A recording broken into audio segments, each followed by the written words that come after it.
What was the mood in the band when you sort of finished touring and got back into the studio? I went. Yeah, it's I went alright. swimming. I went on a holiday for a while. We had a little bit of time off to sort of relax, really, after touring hard. So I think, well, we went in the studio in October, straight off the tour, straight off festivals, and we did a few tracks with Dave Bottrell, and that was alright. Right, what we got to do this year, boys? Let's make a plan. Let's make an album to remember.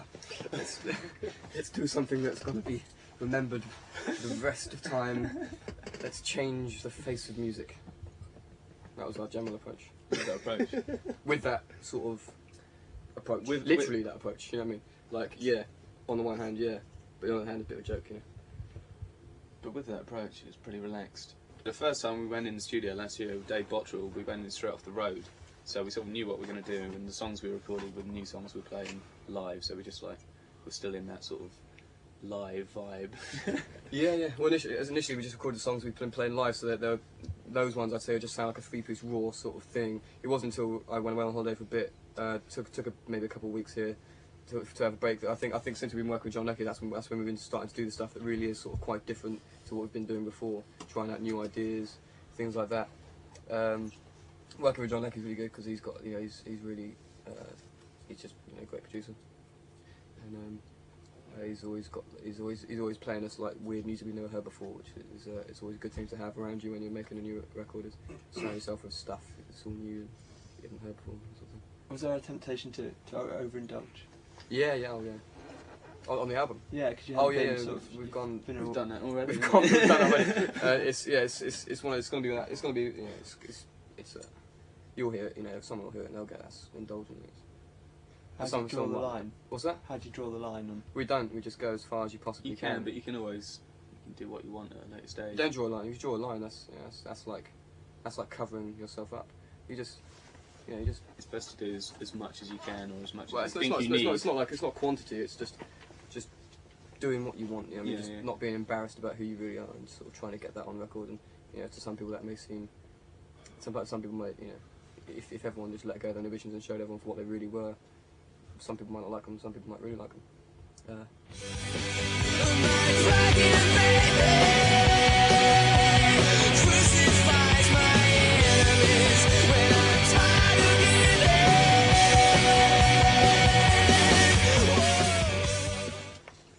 Plug-in Baby was probably the first song we recorded. First song we recorded with Dave Bottrell. It's like pretty rocky track. It's alright, yeah. It's track been playing for quite a while. Quite a bit of last year, really live. Like one of the only few new songs we were doing.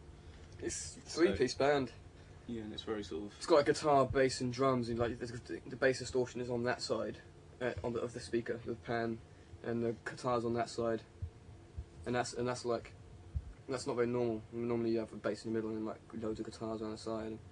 So everyone's trying to make it, you know, sound like what we are like on stage, which is drums, bass, guitar sort of thing. It's quite. So we tried that. It sounded right. It's pretty raw.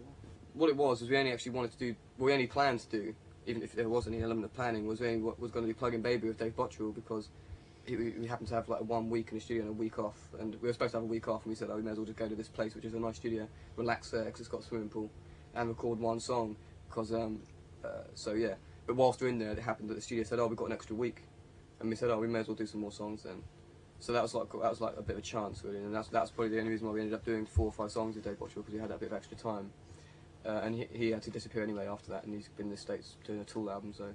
We were never going to plan to do the whole album with him. We were always planning to sort of do the main bulk of it with John Leckie,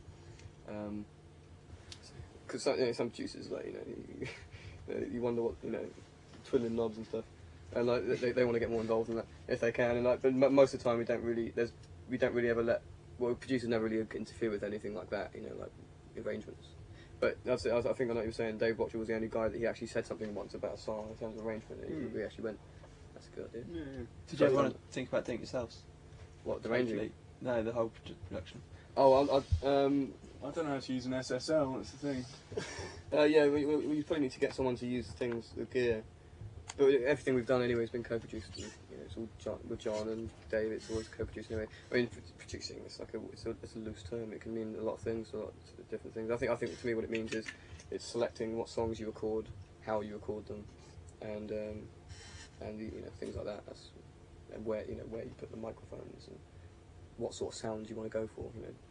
That's the sort of producing thing, and that's always a co-thing, like co-done between us and. I think next time round you'll be taking more of a control. I don't know. I think the way it is now, we've got complete control. Really, I'll say I want it to sound like this, and John will know how to do that. Because I'll say I'll try and describe a sound like I want a piano sound like this. I want it to sound like a piano, weird one, with a microphone for a tank, and he'll do that, and he'll have the means to make that happen. So it's sort of like we have the ideas, and then you have people with technical knowledge to make it happen. That's sort of how it works.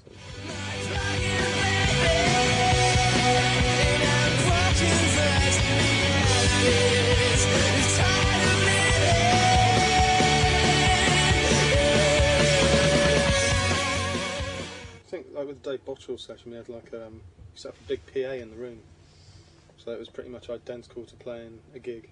Just put this big PA up in the room, turn it up really loud, and I think doing that meant we could get more of the sort of live energy sort of thing, rather than just wearing headphones and being in separate rooms. We're just all in this room in front of this PA, and it sounds good. Yeah, it's really loud. I think I got a lot of when we made the first album, I didn't really have, my amps weren't very good and stuff. I didn't really have any of my proper amps, and my guitars weren't really that great. And I didn't really. I was a bit loose generally. But the only one I mean is this. When I made this album, I've got a rig, like a setup or whatever. I've got the guitars, my own guitars that I know are the sounds that I want, and amps. And I think we've all got backline in terms of drum kits, gear. We've all got the stuff that we know we want to use, and we know that's what we want the sound to be. Whereas the first album, I think we were a little bit more sort of because we weren't sure what because we didn't even have amps really. What can people expect from the album, generally, apart from Plug and Baby? There'll be a few tracks like that. There'll be a few tracks like Plug and Baby, sort of like up tempo, maybe a bit more positive sounding and stuff on the first album. A couple of quite long songs. Yeah. I mean, not really songs, like long sort of things that have sort of like a couple of things that are like 7-8 minutes long of I mean, it's not really. I think expect arrangements to be quite unusual. There's a lot of stuff that where some of the stuff isn't clear what is a verse or chorus, isn't clear what's going on in that sense. There's a couple of songs I've got no guitar on, but still very heavy, which is quite weird. Do you think people, the British public, are kind of screaming out for a decent British band, rock Are they? band? Yeah. I don't know. I am. And I'm part of I think it. there's a bit of a gap there. Oh, I think it's dominated mostly by American bands, rock, big shows, big pyrotechnics, and I mean good bands. And it's just you get the big obvious names like Limp Bizkit and stuff like that, and they've done so well over there that they can come over here and just play a massive stadium, and I suppose it's a shame that there's been no bands from Europe even, let alone in the UK, that have got to that level in terms of guitar rock. I think all the guitar music in this country is quite about mellow songwriting and stuff. So I suppose there seems to be a lack of stuff like that in this country, from this country. I think that's because Britpop ruined everything. It ruined internationally.